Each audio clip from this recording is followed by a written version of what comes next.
sini adalah dapurnya, jadi di sini adalah pengolahan sinyalnya. Dia akan ada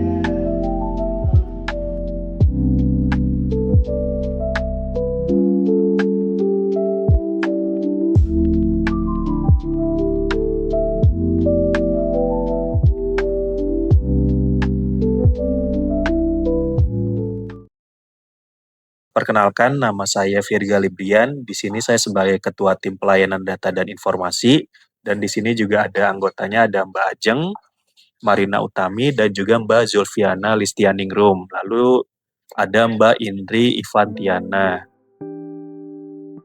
Nah, kalau misalnya di kita terkait e-government kan berarti kaitannya dengan teknologi ya jadinya ya. Terutama di bagian pelayanannya, kalau kita saat ini sih untuk e-government itu kita sudah menggunakan teknologinya. Kalau ini untuk teman-teman yang mau meminta data ataupun menanyakan sesuatu gitu. Jadi kita tidak perlu lagi datang sebenarnya ke kantor, bisa melalui nomor WhatsApp. Jadi melalui WhatsApp ataupun melalui media sosial yang kita punya, ada di Stasiun Geofisika Bandung, baik itu Twitter, Instagram maupun Facebook. Dan juga kita juga ada TikTok, YouTube juga ada, tetapi mungkin yang paling aktif 3 medsos tersebut dan juga TikTok gitu. Nah, selain itu, kita selain memberikan informasi lewat media sosial itu, kita juga melakukan pelayanan data, baik itu berupa permohonan, bisa melalui tadinya ada aplikasi juga, tetapi saat ini mungkin kita sedang mengembangkan lagi via web browser juga. Itu dibantu tim pengembangnya dari anak-anak teman-teman yang melakukan PKL juga di sini, yaitu dari teman-teman UPI. Selain itu, yaitu tadi kita bisa progresnya itu bisa melalui WhatsApp kantor. Jadi yang tadinya mungkin beberapa kita melakukan pelayanannya secara tatap muka, sekarang sudah bisa online melalui tadi nomor WhatsApp, yang tadinya mungkin range waktunya kalau berdasarkan PP atau Perka ya, yang ini itu bisa lamanya itu bisa beberapa hari. Sekarang kita juga sudah menerapkan sudah mendapat predikat WBK, sehingga dari itu kita bisa mempersingkat waktu pelayanan kita dari yang tadinya mungkin bisa 14 hari kerja, ini sekarang bisa dipersingkat bahkan bisa 1-2 hari kerja gitu, tergantung jenis pelayanan yang diminta, seperti itu sih. Kalau menurut Bapak merasa dengan perkembangan teknologi ini itu memudahkan pelayanan publik atau malah menambah tantangan? Nah, dengan apalagi ini ya perkembangan di media sosial, apalagi sekarang hampir tiap orang itu sudah memiliki gadget ya, terutama HP. Jadi orang itu kadang kalau misalnya kita telat saja memberikan informasi, kalau misalnya itu kadang ya orang pasti langsung, wah, mana ini informasi dari BMKG gitu. Maka itu kita yang tadinya waktu untuk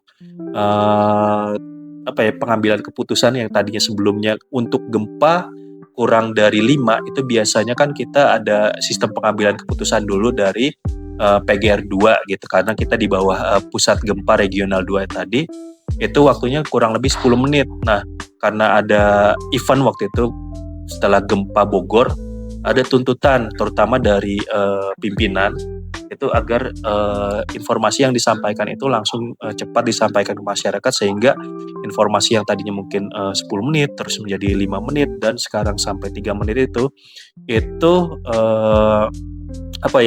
harus kita adaptasi, sehingga teman-teman yang di observer juga yang tadinya agak keteteran gitu untuk analisis gempa ini, sekarang karena memang sudah terbiasa, dalam waktu 3 menit pun sudah bisa mendapatkan parameter gempa gitu, sehingga informasi yang diharapkan masyarakat itu bisa dapat tersampaikan.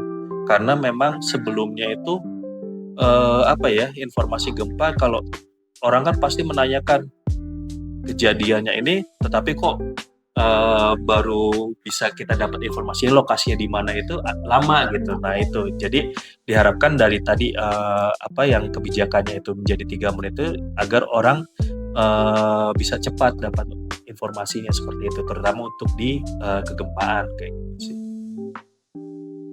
Kalau misalkan di pelayanan itu masyarakat lebih sering komplain perihal Ini diantaranya ya, diantaranya. Karena saya memantau sosial media, jadi saya merangkum dari sosmed. Itu kebanyakan gini, kenapa sih kok BMKG nggak bikin aplikasi kayak di Jepang yang ada peringatan sebelum gempa bumi terjadi seperti itu. Padahal kita sudah sering membuat konten tentang gempa bumi itu, bahwa gempa itu belum dapat diprediksi. Bahkan di Jepang pun bukan sebelum gempa ada peringatan, tapi begitu gempa terjadi langsung peringatan dan langsung masuk ke HP masyarakat. Jadi sangat cepat informasinya. Kalau di Indonesia kita masih mengembangkan, ya semoga nanti bisa kayak Jepang. Itu salah satunya. Kemudian ada lagi misalnya yang komplain, "Men kok hujan sih?" Ya gimana ya kita bagaimana kita menjawab itu ya? Paling kita solusinya silahkan memantau aplikasi info BMKG. Itu kan kita aplikasinya sudah mencakup per kelurahan. Jadi sudah sangat kecil lah lingkupnya. Bisa kadang kan di Sukajadi hujan, di Cicendo nggak hujan gitu. Terus baliknya, Min kok nggak hujan-hujan gitu. Jadi kebanyakan komplainannya ya seputar itulah. Beberapa komplain, Min, kok ini dari informasi lokasi gempa yang dirasakan nih seperti ini, kejadiannya titiknya itu sebenarnya di mana, Min, gitu kan. Kalau misalnya dari sini kayak kejadian kemarin tuh ada di utaranya Sesar Lembang, itu lokasinya kalau misal dari sumbernya itu lokasi administrasinya itu masuknya Kabupaten Purwakarta, tetapi memang banyak yang merasakannya di Kabupaten Subang dan sebagai titik acuannya berapa kilometer dari Kabupaten Subang. Nah, itu memang